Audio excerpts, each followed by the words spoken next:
एक गुरु होने के नाते मेरा काम सिर्फ आपको उस परम का स्वाद चखाना है, ताकि आपके जीवन में हलचल मच जाए, आप दीवाने हो जाएं और उसे पाना चाहें। स्वाद चखने के बाद आपसे रुका नहीं जाएगा, क्योंकि लोग अगर आराम, सुरक्षा के नाम पर जीवन भर सोते रहते हैं तो वे अपना जीवन बर्बाद कर रहे हैं।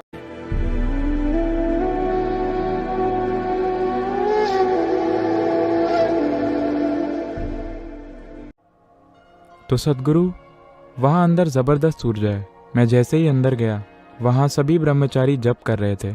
उनके जप में कुछ खास है, यह आपको ठीक यहाँ पर छूता है। ये एक तरह से ऊर्जा देता है।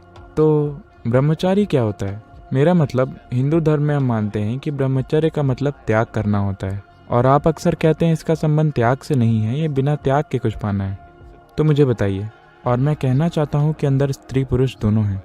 ऐसा नहीं है, वे सन्यासियों की तरह नहीं है जहाँ महिलाएं अलग मठ में होती हैं और पुरुष सन्यासी अलग मठ में। यहाँ तो सब लोग यही हैं। उदाहरण के लिए, कोई माउंट एवरेस्ट पर चढ़ाई करना चाहता है। वो सालों तैयारी करता है, शायद पूरी जिंदगी तैयारी करता है। फिर वो बहुत कठोर मौसम में जाता है, जीवन का हर सुख छोड़ते हुए सुविधाएं, परिवार, समाज, हर उस चीज का त्याग करता है जिसे आम लोग आमतौर पर पाना चाहते हैं, सिर्फ पहाड़ पर चढ़ने के लिए। पर क्या आपको वाकई लगता है कि ये त्याग है, या वो अपने जीवन में ऐसी संभावना को सच कर रहा है जिसकी आप कभी कल्पना भी नहीं कर सकते?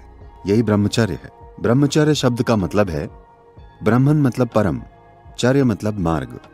वे परम के मार्ग पर हैं, या दूसरे शब्दों में, वे छोटी चीजों से संतुष्ट होने को तैयार नहीं है। तो हर वो व्यक्ति जिसने अपने जीवन में कुछ सार्थक रचा है, उसने स्वाभाविक रूप से उन मामूली सुखों का त्याग किया है जो दूसरों के पास है। जब आप फिल्म बना रहे होते हैं, शायद आप ठीक से खाते या सोते नहीं होंगे। क्या आप दोपहर की झपकी लेते हैं, पत्नी के साथ बैठते हैं, नींद का मजा लेते हैं, परिवार के साथ खाते हैं? क्या आप ये सब करते हैं? आप सब कुछ छोड़ देते हैं क्योंकि आप कुछ रचना चाहते हैं, है ना? क्या ये हर उस आदमी या औरत के लिए सच नहीं है जिसने अपने जीवन में कुछ सार्थक किया है? यही बात ब्रह्मचर्य के साथ है। वे परम सत्य के मार्ग पर हैं। इसके कारण उनका ध्यान उन चीजों पर नहीं जाता जिन्हें लोग कीमती समझते हैं। तो परम क्या है? देखिए, यहाँ अगर आप आसपास देखें, यहाँ ईंट पत्थर हैं, बल्कि मिट्टी और पत्थर हैं, पेड़ पौधे हैं, ये सृष्टि है। अगर आप इसे यहाँ देखें तो इसी मिट्टी से ये पेड़ निकला है। अभी इसमें फूल नहीं है, पर इसमें बहुत सुंदर और खुशबूदार फूल आते हैं। इसी मिट्टी से आम का पेड़ निकलेगा और आम देगा। इसी मिट्टी से आप बने हैं और फिल्म बना रहे हैं। इसी मिट्टी से मैं बना हूं और मैं गुरु हूं। तो यहाँ कुछ ऐसा है जो इस मिट्टी को पेड़, फल, फिल्म मेकर, गुरु और अरबों दूसरी चीजों में बदल सकता है। क्या आप जानना नहीं चाहते कि वो क्या है? क्या आप इसका अनुभव नहीं करना चाहते? और अगर ये स्वर्ग में कहीं होता तो मुझे कोई मतलब नहीं होता, मगर जब आप एक केला खाते हैं तो वो केला आपके अंदर इंसान बन जाता है। यहाँ कुछ है जो चावल के दाने या केले को या फिर रोटी को इंसान में बदल देता है। ये सृष्टि का परम स्रोत है। आप जानना नहीं चाहते कि वो क्या है? आप इसके अनुभव, इसकी शक्ति, सुंदरता और आनंद को नहीं जानना चाहते?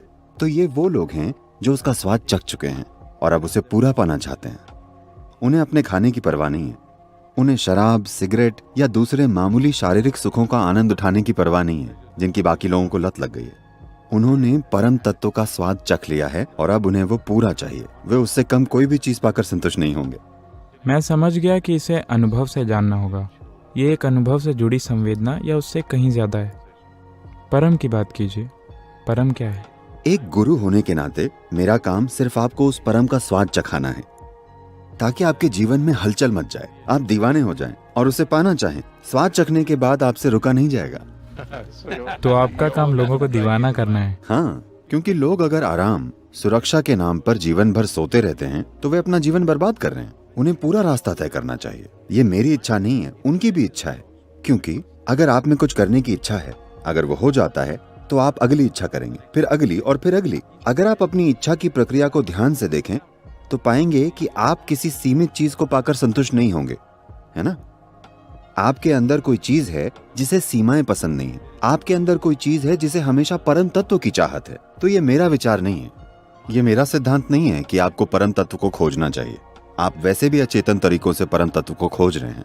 मैं कह रहा हूँ कि अचेतन रूपों से खोजने पर आप हमेशा हताश बने रहेंगे और उसे पाने की संभावना बहुत कम होगी। आप जो खोजना चाहते हैं उसे सचेतन और फोकस्ड तरीके से खोजना बेहतर है। तो ब्रह्मचारी ऐसे लोग हैं वे भी वही खोज रहे हैं जो आप खोज रहे हैं, मगर वे 100% चेतन होकर खोज रहे हैं।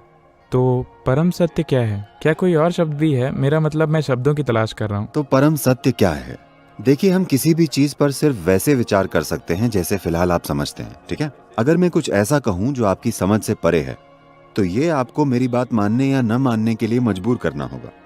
मैं ऐसे फालतू के काम नहीं करना चाहता। मेरे ख्याल से ये एक घटिया मांग है कि आपको मुझ पर विश्वास करना होगा। तो अभी आपके जीवन में इसी पल यहाँ खड़े हुए आप देख सकते हैं कि जिसे आप मैं कहते हैं वो असल में आपने समय के साथ इकट्ठा किया है।